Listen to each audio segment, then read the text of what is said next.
Pentecost greetings from Pastor Sherry Gale at Grace Church, Dayton. Hear these words from Acts 2, 5 through 11. Now there were devout Jews from every nation under heaven living in Jerusalem. And at this sound, the sound of wind and speaking in other languages, the crowd gathered and was bewildered because each one heard them speaking in the native language of each. Amazed and astonished, they ask, "Are not all these who are speaking Galileans? And how is it that we hear, each of us, in our own native language? Parthians, Medes, Elamites, and residents of Mesopotamia, Judea and Cappadocia, Pontus and Asia, Phrygia and Pamphylia, Egypt and parts of Libya belonging to Cyrene, and visitors from Rome, both Jews and proselytes, Cretans and Arabs. In our own language, we hear them speaking about God's deeds of power." The Christian story of Pentecost is found in only one place in the scriptures, the second chapter of the book of Acts. This is similar to the fact that the only detailed account of the birth of Jesus is found in the second chapter of the Gospel of Luke. Every Christmas or Christmas Eve, we hear the story of the birth of Jesus as found in Luke chapter 2. Every Pentecost, we hear the story of Pentecost as found in Acts chapter 2. Each of the four Gospels, Matthew, Mark, Luke, and John, includes an account of the resurrection of Jesus.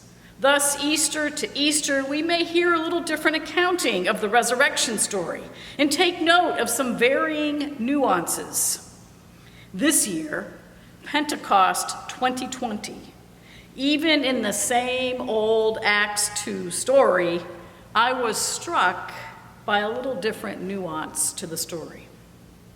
Highlights of the story year to year include the sound of a mighty wind, the appearance of divided tongues as of fire, speaking in different languages, a powerful sermon by Peter, and a massive positive response in both quality and quantity. I hope you will also listen to our Grace by Heart storytellers tell this Pentecost story, the whole chapter of the second chapter of Acts. One time in the beginning of this story, it is mentioned that people began to speak in other languages as the Spirit gave them ability. One time it mentions this. At least 3 times, there is mention of people hearing others speak in their own native languages. Hearing in their own languages others speak about God's deeds of power. I'm particularly struck this year by this emphasis on hearing others speaking in our own native languages. May 31, 2020, almost 2,000 years after the miracles described in this Pentecost story, we still have a long way to go in hearing others. We have a long way to go in hearing those different from us, hearing to a degree of understanding that we feel like we are hearing in our own native language. In this Acts 2 Pentecost story, the others include those of all the native lands known at that time. People are described as truly hearing one another speak of God's deeds of power. A couple weeks ago, I mentioned that the power of God is the power of love. I cautioned that other forms of power should not be named in association with God. In our own city, across our nation, not to mention around the world, we do not seem to be able to hear one another. To hear one another's stories of the power of God, the power of love. For some people, the story of God's power, the power of love, is primarily the story of freedom from oppression, much like the story of God leading the Hebrew people out of bondage in Egypt and into the Promised Land. For some people, the story of God's power, the power of love, is primarily the story of forgiveness of sins, much like the story of Zacchaeus or of the woman caught in adultery.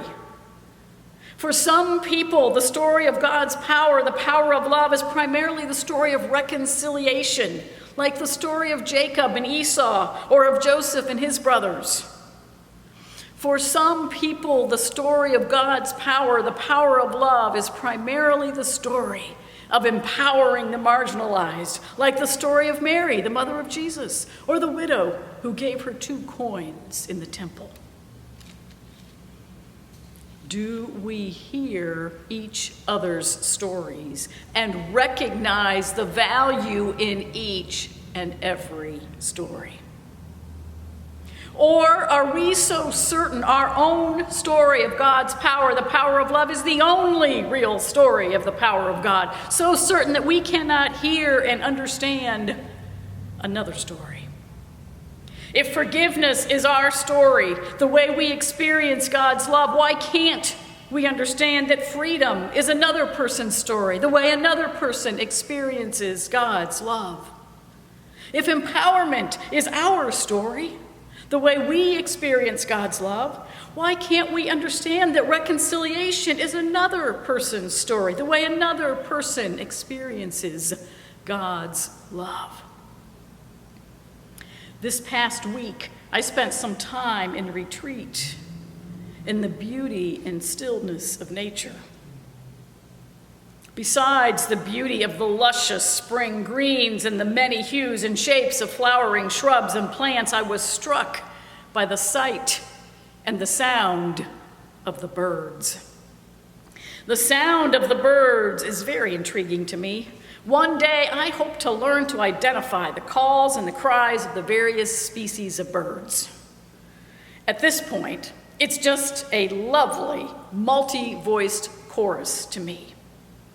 As I sat listening this week, I wondered, do various bird species understand one another? Do birds communicate across the species? Do they hear one another in some sense as if in their own native language? Scientists believe that yes, birds do communicate outside their own species. They often communicate cries or calls relative to possible danger or possible mating opportunities. And either message seems to communicate just fine across the species. And I would say that sending out danger warning cries or mating invitation calls are each examples of speaking about God's deeds of power, God's deeds of love. Birds speak of the power of God, the power of love, and are heard and understood across their differences. How about we humans? Fundamentalists, evangelicals, centrists, progressives, liberals, our experiences and our biblical interpretations vary.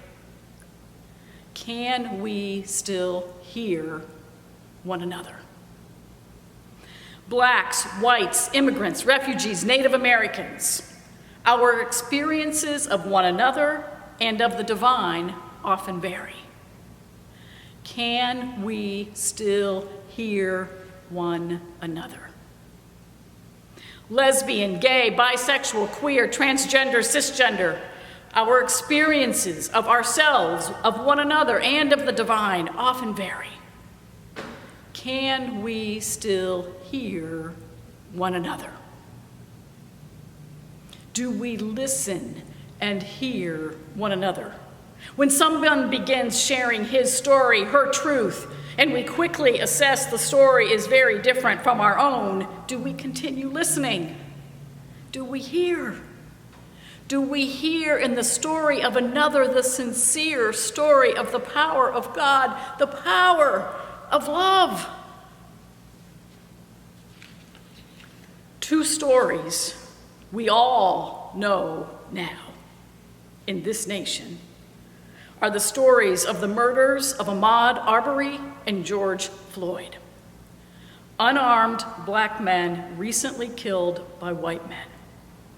Undoubtedly, Mr. Arbery and Mr. Floyd each had their own stories, stories of their own experiences of the power of God, the power of love, the power of life. These stories, their life stories, were not heard. Their stories were in no way understood by those who killed them. And sadly, their stories and the stories of many other African American men are not heard by much of America. To me, sadder still is the fact that the stories of African Americans and many other marginalized persons are also not heard by much of the Christian church in this country. Oh, we need Pentecost ears and Pentecost hearts, and we need them now.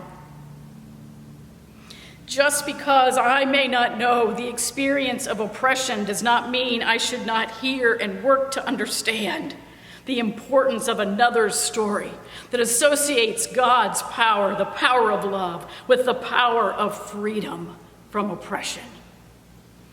Just because I've spent most of my life in a place of freedom and relative honor and power does not mean I should not hear and work to understand the importance of another's story that associates God's power, the power of love, with being lifted up and empowered. That Pentecost day, nearly 2,000 years ago, people heard one another across their differences. They understood one another, testifying to the power of God, the power of love. Peter then spoke, reminding them of the life, the death, and the resurrection of Jesus. The life of Jesus was a constant witness to the power of God that is the power of love. Jesus heard, healed, loved all. Jesus demonstrated no other power than the power of love. Peter reminded the gathered Pentecost people that they had not received well this power of God, this power of love. They crucified Jesus. They crucified the embodiment of love. And in response to Peter's pointed message, the Pentecost multitude experienced a drastic change of heart. They committed themselves to following in the ways of Jesus, the ways of love. They began sharing their lives with one another, hearing and understanding one another, living in beloved community with one another. Sisters and brothers, the Spirit is here. The Spirit is among us. The divine image of God lives in each and every one of us. Oh, may we work to hear and understand one another across our differences. The Spirit doesn't always just whisk in and bring immediate change of heart. Sometimes the Spirit keeps gently nudging us to hear and understand one another. Sometimes the Spirit uses us to keep nudging others to listen and hear and understand. Pentecost is not a one-time event. Pentecost is not even just an annual event. Pentecost needs to happen every day for every one of us. May we open our ears and our hearts to hear others speak their own stories of the power of God, the power of love. This week, every day, do something to hear someone you have not heard before. May we devote ourselves each day to living in the power of God, the power of love.